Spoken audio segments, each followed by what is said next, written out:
है फ्रिक्शन के बारे में पढ़ेंगे। Class 11 friction.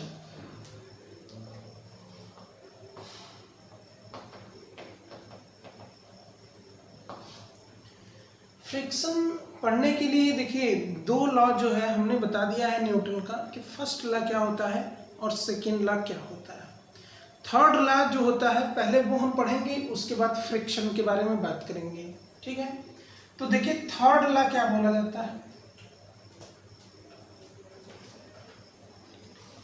बोला जाता है every action force is equal to every reaction force.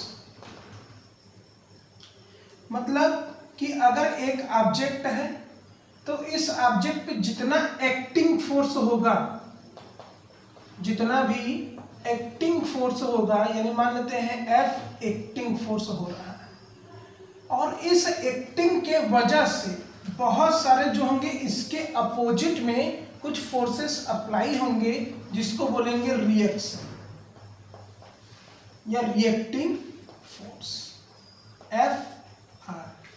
जैसे अगर ये बोर्ड है आपका, अगर इस पे आप 10 न्यूटन से बीट करेंगे तो आपको चोट भी 10 न्यूटन से ही लगेगा, यानी कि आप जितना फोर्स का एक्शन प्रोड्यूस करते हैं उतना ही उसका रिएक्शन भी मिलता है।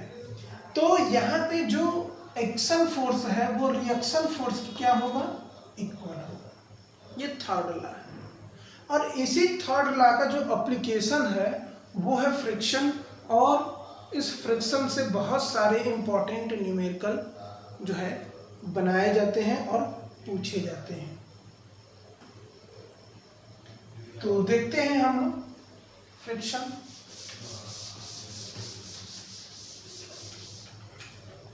चलिए फ्रिक्शन पढ़ने के लिए ठीक है दो बातों को बहुत ज्यादा ध्यान में रखना है। फ्रिक्शन पढ़ने के लिए दो बातों को बहुत ज्यादा ध्यान रखना है। पहला कि कांटेक्ट फोर्स, यानी दो ऑब्जेक्ट जब एक दूसरे के ऊपर इस तरीके से चल रहे हैं तो जो उनका कांटेक्ट सरफेस है, ठीक है, कांटेक्ट सरफेस सॉलिड होना चाहिए। ये पहला कंडीशन समझ लीजिए कि जो कांटेक्ट सरफेस है वो क्या होना चाहिए, सॉलिड। जैसे टेबल है और टेबल पे एक ऑब्जेक्ट रखा हुआ है, तो ये वाला जो सरफेस है ये वाला, तो टेबल का भी सरफेस अपर सरफेस और ऑब्जेक्ट का लोअर सरफेस दोनों सॉलिड है, तभी फ्रिक्शन आपका हो सकता है। Condition number 1। दूसरा कंडीशन आपका ये है कि ये जो फ्रिक्शन होता है रेसिस्ट या रेजिस्टेंस ऑफ एक्शन फोर्स, ये इसका डेफिनेशन भी एक तरीके से हो गया कि ऐसा फोर्स, फ्रिक्शन एक तरीके का फोर्स है, ऐसा फोर्स जो ऑब्जेक्ट को आगे नहीं बढ़ने देना चाह रहा है, यानी ऑब्जेक्ट आगे बढ़ना चाहता है लेकिन उसका कुछ फोर्स जो है विरोध करते, रेसिस्ट करते, उसी को हम लोग क्या बोलते हैं, फ्रिक्शन बोलते हैं। जैसे कि अगर हम इसको धक्का दे रहे हैं तो ये इधर गया फोर्स, लेकिन कुछ दूर जाके ये क्या हो जाएगा, अपने आप रुक जाएगा। क्यों रुकेगा, किसी ने इसका विरोध किया है, तो इसके अपोजिट विरोध करेगा तभी तो वो रुकेगा, और जो इसके अपोजिट में है वही हमारा क्या है, फ्रिक्शन है। ठीक है, अब बात करते हैं यहाँ पे थोड़ा सा कुछ इंपॉर्टेंट।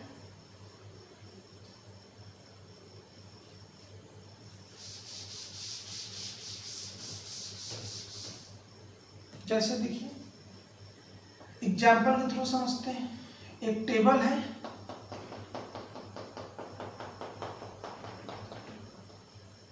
इस पे एक ऑब्जेक्ट रखा हुआ है, ठीक है, जिसका मास जो है mkg है। ठीक है, तो वेट कहाँ आएगा, नीचे आएगा, जो होगा यम जी। एफबीडी वाले में देख लीजिएगा कि कैसे हम डायग्राम बनाते हैं। इस पे एक नॉर्मल फोर्स आएगा जिसे हम एन या आर दोनों से क्या कर सकते हैं, डिनोट कर सकते हैं, किसी एक से आप डिनोट कर सकते हैं। मान लेते हैं कि इसको हम इधर से इस तरीके से धक्का दे रहे हैं, पुश कर रहे हैं, तो फोर्स का जो डायरेक्शन है वो आपका ये होगा। तो फ्रिक्शन इसके अपोजिट में होगा और वो होगा स्मॉल एफ। ठीक है, अब ध्यान दीजिएगा, कुछ सिचुएशन है यहाँ पे। सिचुएशन क्या है वो देखते हैं।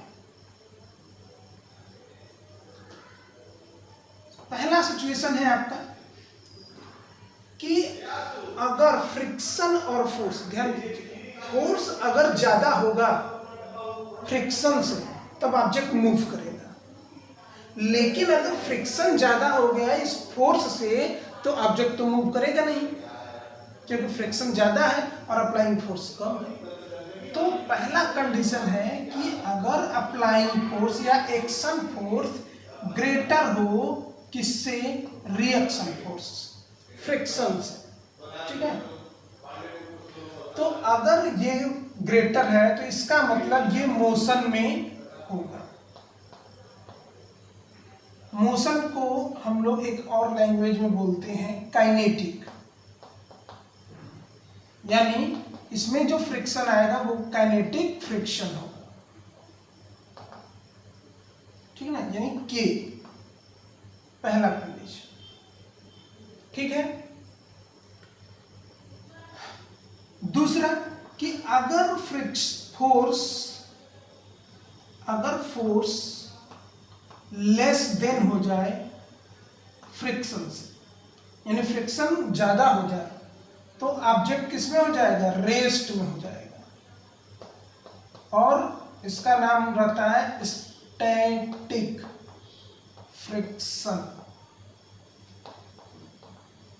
यानी कहने का मतलब कि आपका जो फ्रिक्शन है वो दो टाइप से है, एक काइनेटिक फ्रिक्शन और एक स्टैटिक फ्रिक्शन।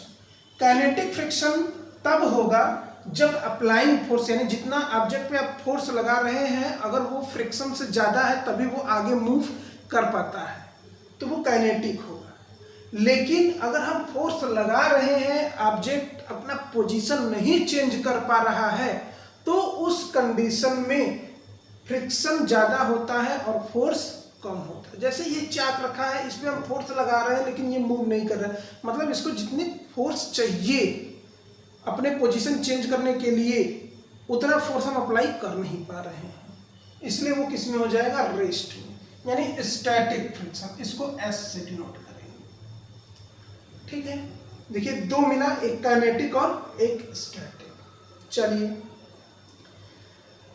ये तो दो पॉइंट आपका हो गए इसके लिए कि भाई कब काइनेटिक होगा फ्रिक्शन और कब स्टैटिक होगा फ्रिक्शन। दो बातें और, कौन किसका दोस्त है कौन किसका दुश्मन है उस पर बात करते हैं। सपोज दैट कि अभी आप इस पे 10 न्यूटन का फोर्स अप्लाई कर रहे हैं, 10 न्यूटन का फोर्स अप्लाई कर ले रहे हैं, तो ये जो है मूव कर रहा है, मतलब आगे घूम रहा है, चला जा रहा है, लेकिन इसके ऊपर और ज्यादा बर्डन दे दिया जाए, यानी इसको इस तरीके से दबाया जाए या इसके ऊपर और ब्लॉक रख दिया जाए, तो इसका मतलब कि इसके ऊपर क्या हो जाएगा, बर्डन हो जाएगा। बर्डन का मतलब कि नॉर्मल फोर्स को इंक्रीज किया जा रहा है। ठीक है, तो जब नॉर्मल फोर्स को इंक्रीज करेंगे तो अब ये 10 न्यूटन लगाने पे आगे नहीं जाएगा, अब इसको और ज्यादा फोर्स चाहिए तब ये आगे जाएगा। इसका मतलब ये कहीं ना कहीं नॉर्मल फोर्स किसका विरोध कर रहा है, इसका विरोध कर रहा है, और जब इसका विरोध करेगा तो इसका साथ देगा। मतलब कहने का मतलब ये कि जो बर्डन है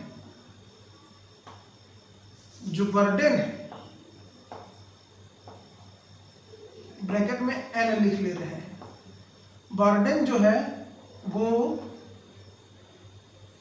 इनमी है फोर्स का, फ्रिक्शन जो है ये भी इनमी है फोर्स का। तो जब दो लोग एक ही के इनमी होंगे तो ये दोनों आपस में क्या होंगे, फ्रेंड हो जाएंगे। यानी कि बर्डन आर फ्रेंड है किसका, फ्रिक्शन का। फ्रिक्शन का क्या है, फ्रेंड है। मतलब ये कि ये हर कंडीशन में इसका साथ देगा। यानी कि अगर फ्रिक्शन को स्मॉल एफ, चाहे वो स्टैटिक हो चाहे वो काइनेटिक हो, दोनों लिख ले रहे हैं, चाहे वो स्टैटिक हो चाहे वो काइनेटिक हो, वो नॉर्मल फोर्स के क्या होगा, यानी बर्डन के क्या होगा, प्रोपोर्शनल होगा, क्योंकि दोस्त है। अगर ये इंक्रीज होगा तो ये भी इंक्रीज होगा, ये डिक्रीज होगा तो ये भी डिक्रीज होगा, दोनों दोस्त हैं। तो भाई आप जानते हैं कि जब प्रोपोर्शनल हटाया जाता है और एक इक्वल टू लगता है तो एक कांस्टेंट आता है। यानी हम लिख सकते हैं F S is equal to mu S R. उसी तरीके से यहाँ पे हो जाएगा F S is equal to K है यहाँ पे, तो म्यू के आर।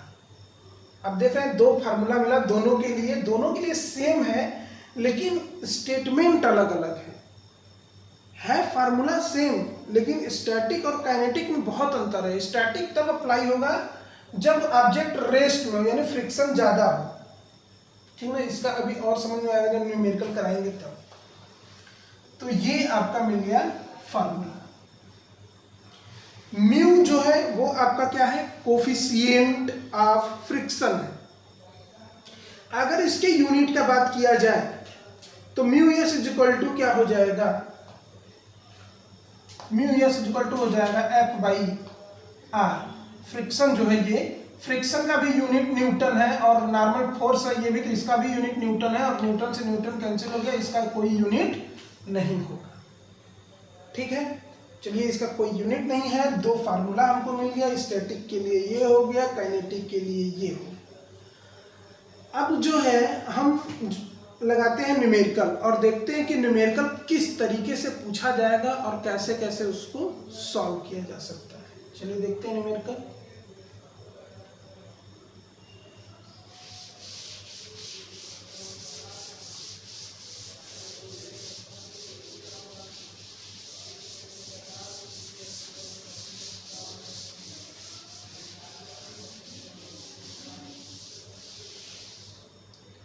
न्यूमेरिकल से बहुत सारी चीजें जो है हमारा सॉल्व हो जाएगा। पहला न्यूमेरिकल जो है वो आपका इस तरीके से है,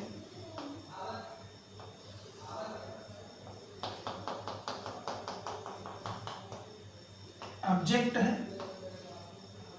ठीक है। ऑब्जेक्ट जो है वो आपका 10 kg है, ठीक है, और दोनों सॉलिड है सरफेस। तो म्यू इज इक्वल टू आपको दिया गया है 0.3। यहाँ पे देखिए ये नहीं बताया जा रहा कि ये स्टैटिक है कि काइनेटिक है, ये आपको निकालना है, ठीक है। फोर्स आपको दिया गया है 20 न्यूटन, फोर्स आपको दिया गया है 20 न्यूटन। अब क्या क्या आपको फाइंड करना है वो देखिए। आपको पहला फाइंड करना है नॉर्मल फोर्स कितना होगा, दूसरा आपको फाइंड करना है फ्रिक्शन फोर्स कितना होगा,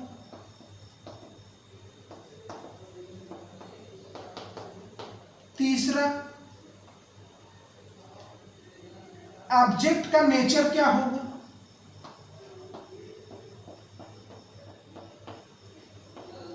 ऑब्जेक्ट का नेचर क्या होगा। अगर ऑब्जेक्ट रेस्ट में होगा तब तो एक्सेलरेशन 0 होगा, क्योंकि वो घूम ही नहीं रहा है तो एक्सेलरेशन होगा नहीं। सपोज दैट अगर मोशन में रहा तब तो एक्सेलरेशन हो सकता है। तो फोर्थ पॉइंट है एक्सेलरेशन आपको फाइंड करना है। चार चीज कैसे करेंगे वो देखते हैं। सबसे पहले देखिए वेट नीचे, इसका FBD बनाते हैं। ये है ऑब्जेक्ट जो है 10 kg, नीचे हो जाएगा आपका 10 mg होता है, और G इज इक्वल टू आप 10 रखिएगा मीटर पर सेकेंड स्क्वायर आपको दिया गया है। तो 10 इंटू 10 100 न्यूटन। ऊपर नॉर्मल फोर्स लगता है, ठीक है। इस साइड आपका 20 न्यूटन फोर्स लग रहा है, और इस साइड आपका जो है फ्रिक्शन है, और म्यू आपको 0.3 दिया गया है। सबसे पहले नॉर्मल फोर्स निकालते हैं। तो according to FBD free body diagram, अगर N को देखें तो N किसके अपोजिट है? 100 न्यूटन के अपोजिट है। तो यहां से जो N होगा वो कितना हो जाएगा? 100 न्यूटन। पहला निकल गया। FBD बनाते ही पहला question solve.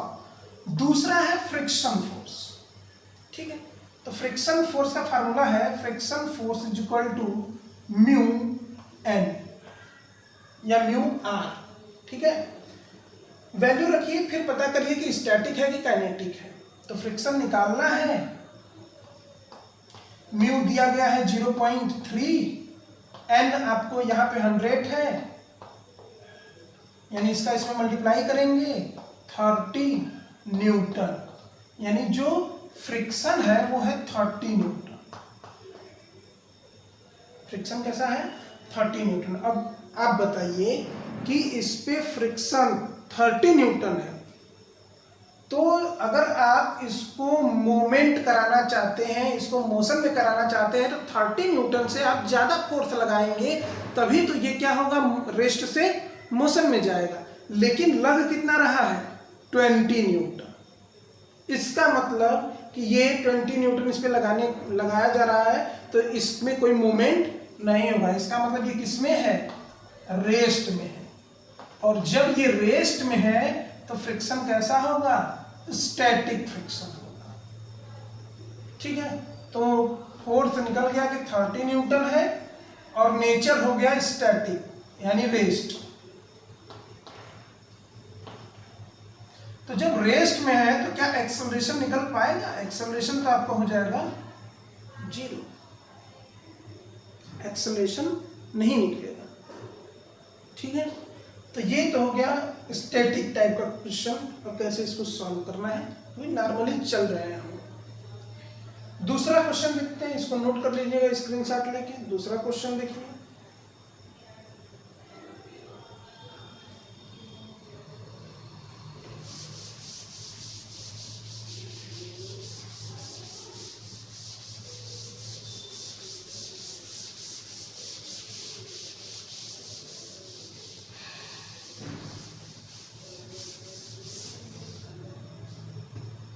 Question number second है।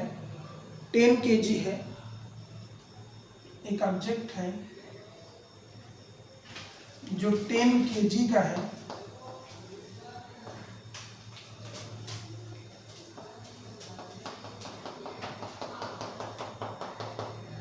फ्रिक्शन जो है इसमें 0.25 का है, ठीक है। फ्रिक्शन जो है 0.25 का है, और 40 न्यूटन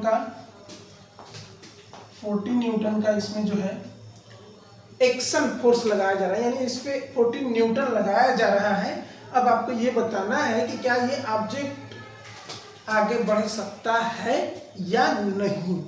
तो आप ये बात कैसे बोलेंगे? पहले फ्रिक्शन फोर्स निकालेंगे और देखेंगे कि अगर फ्रिक्शन फोर्स कम है तब तो एक्शन फोर्स ज़्यादा हो गया, जो ज़्यादा रहेगा वो खींच ले जाएगा।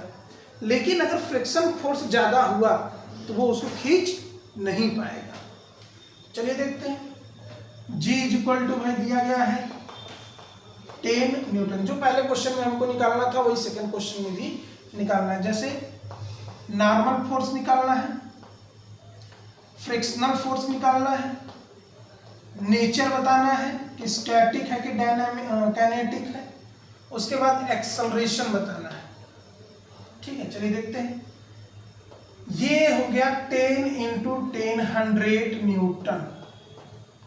ये हो गया आपका फ्रिक्शन फोर्स, ये हो गया आपका नॉर्मल फोर्स। ठीक है, तो नॉर्मल फोर्स तो जस्ट इसके बराबर है, लेकिन हर कंडीशन में बराबर नहीं होगा।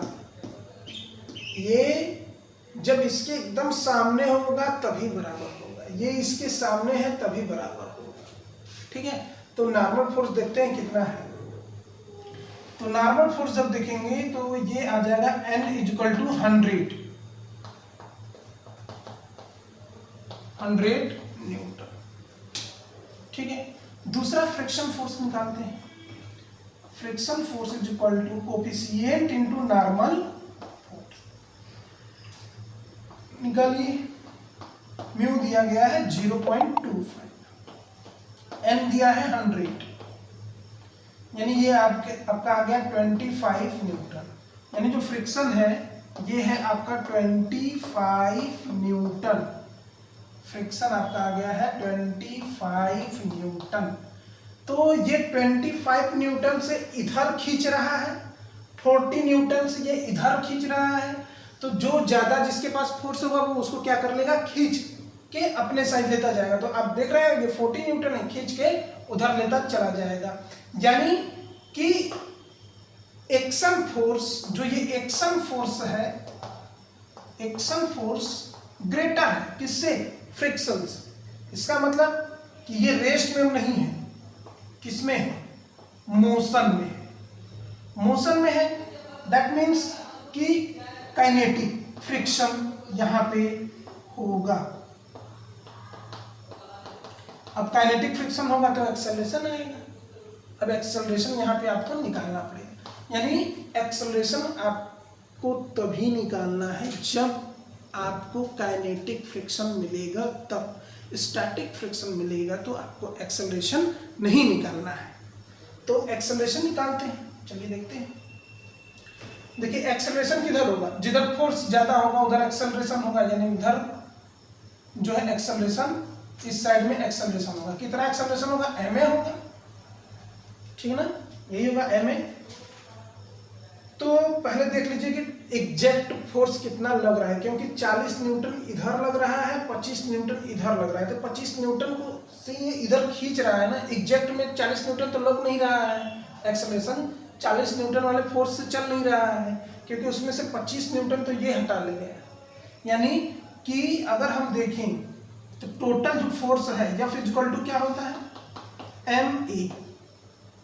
ठीक है, तो एग्जैक्ट यानी नेट फोर्स कितना है, बड़े वाले में से छोटे वाले फोर्स को घटाइए, हमेशा घटाएंगे आप। तो 40 न्यूटन उस साइड लग रहा है, फिर 25 न्यूटन इस साइड लग रहा है, मास आपका 10 है, ए आपको निकालना है। ठीक है, तो इसमें से माइनस करेंगे तो ये हो जाएगा 15 इज इक्वल टू 10a, यानी a is equal to 15/10, that means 1.5 metre per second square. ये आपका फोर्थ निकल एक्सेलरेशन फाइंड। तो इस तरीके से आप न्यूमेरिकल को जो है सॉल्व करेंगे, और जब अप्लाइंग फोर्स, ये अप्लाइंग फोर्स आपके सरफेस के पैरेलल होगा, तब आप ये सब नियम कानून यूज करेंगे। और उस कंडीशन में जब ये पैरेलल होता है, फोर्स और सरफेस के पैरेलल होता है, तब n हमेशा जो है mg के बराबर होता है। अगर पैरेलल नहीं होगा तो क्या होगा, जैसे बात करते हैं नेक्स्ट न्यूमेरिकल का, इसका स्क्रीनशॉट ले लीजिए।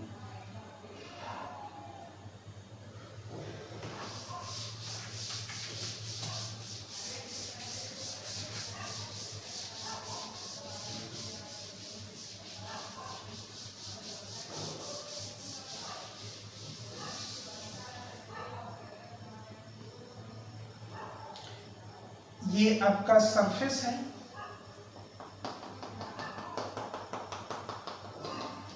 एक बॉल रखा गया है। ठीक है, जो बॉल है वो आपका 10 kg का है। एक आदमी है ठीक है, वो बॉल को यहाँ से इस तरीके से मारेगा। तो जब बॉल को मारेगा तो वो तो बॉल पैरेलल नहीं जाएगा, बॉल उड़ते हुए जाएगा, इसे उड़ते हुए जाएगा। इसका मतलब कि कुछ एंगल से इसको मारा है।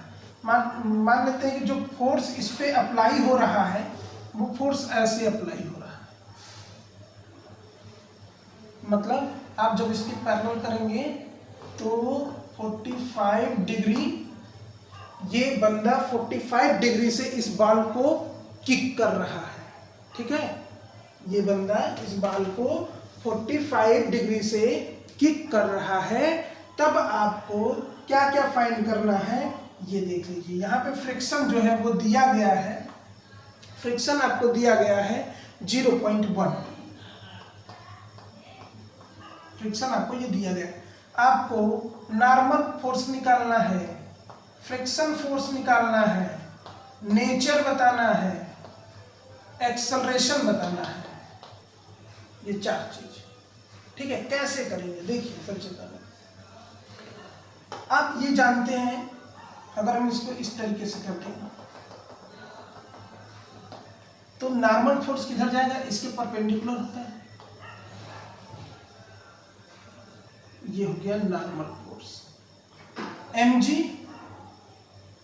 ये हो गया mg, यानी 10 × g। ठीक है, अब देखिए कि ये कितना फोर्स है। अब इस लाइन को पता करना है तो इसको इस तरीके से करेंगे। तो आप जानते हैं कि ये हमारा बेस है, ये cos थीटा होगा, ठीक है ना। तो यहाँ पे मान लीजिएगा कि ये 10√2 न्यूटन का फोर्स लगा है, ठीक ना। 45 डिग्री से 10√2 न्यूटन का फोर्स लगा के किक किया गया है। तो ये आपका हो जाएगा 10√2 cos 45 डिग्री बेस के लिए, क्योंकि हॉरिजॉन्टल है ये। ठीक है, तो ये भी आपका वही होगा, ये चीज, ये भी आपका वही होगा 10√2 cos 45 डिग्री। ठीक है, तो ये तो इसका हॉरिजॉन्टल हो गया कंपोनेंट। वर्टिकल कंपोनेंट ये होगा इसका हॉरिजॉन्टल वर्टिकल 10√2 sin 45।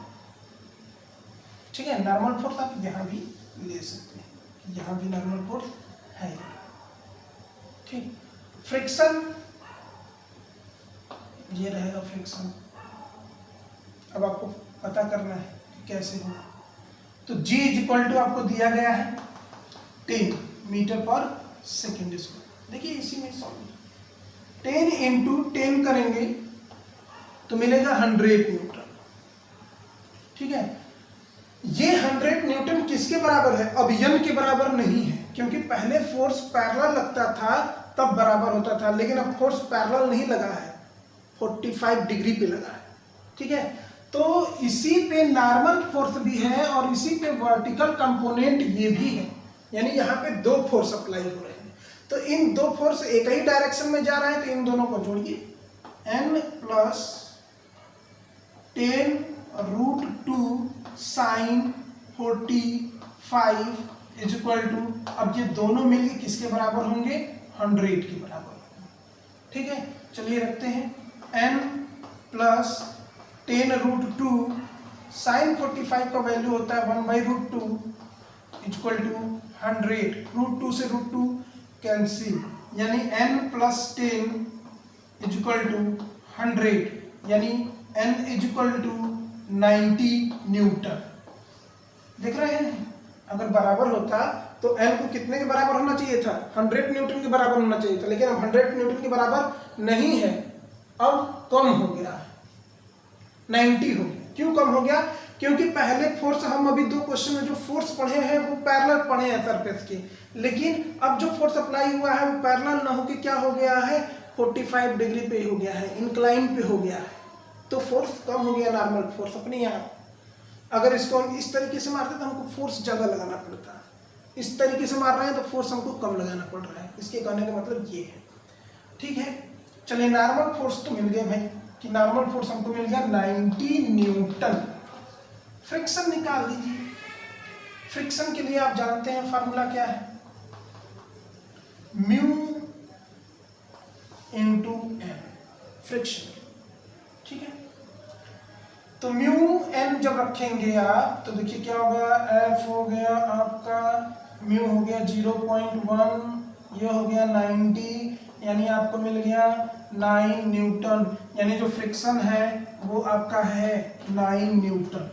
ठीक है, इसको देख लेते हैं कि फोर्स कितना है, ये वाला फोर्स, ये भी आपको निकालना है, फोर्स भी निकालना है, फोर्स कितना, बस जनरली इसी को सॉल्व कर देना है।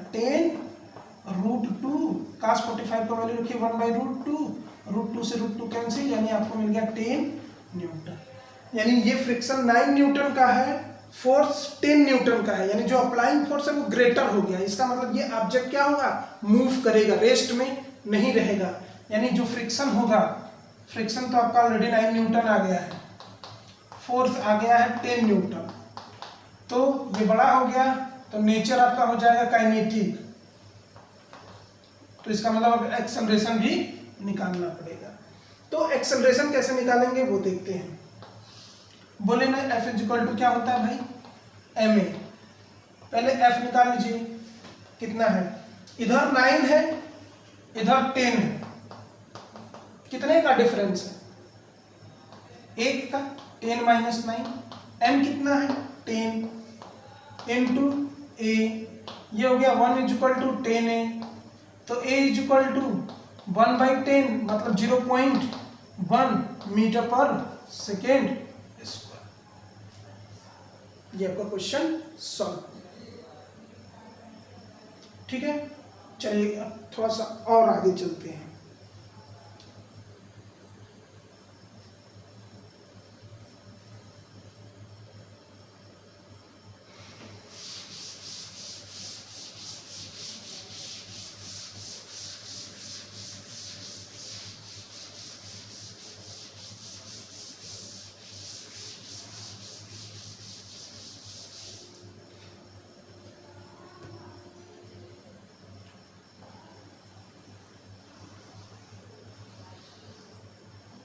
ये है इंक्लाइंड, इस पे एक ऑब्जेक्ट रखा गया है,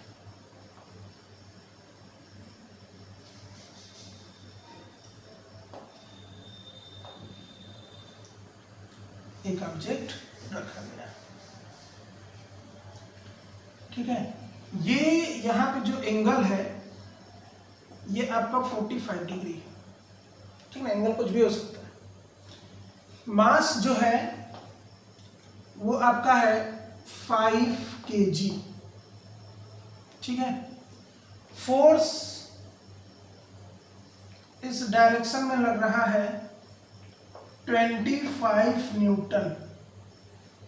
ठीक है, म्यू आपको दिया गया है 0.2 और जी दिया गया है 10 मीटर पर सेकेंड स्क्वायर। ठीक है, आपको फाइंड करना है नॉर्मल फोर्स कितना होगा, फ्रिक्शनल फोर्स कितना होगा, नेचर कैसा होगा, एक्सेलरेशन कितना होगा। ठीक ना, ये सारा चीज निकालना। चलिए देखते हैं। फोर्स इधर लग रहा है तो फ्रिक्शन इधर लगेगा। ठीक है, नॉर्मल फोर्स किधर लगेगा, नॉर्मल फोर्स एकदम परपेंडिकुलर लगता है इस सरफेस के 90 डिग्री होना चाहिए एकदम, तभी नॉर्मल फोर्स होगा। ये नहीं कि ऐसे करा दें, ठीक ना, ऐसे नहीं होगा। mg एकदम नीचे आएगा, यानी 5 इंटू mg है तो 5 इंटू 10 50 न्यूटन। ठीक है, अब एक बात याद रखिएगा, जब इंक्लाइंड प्लेन रहता है तो इसके कुछ कंपोनेंट भी होंगे।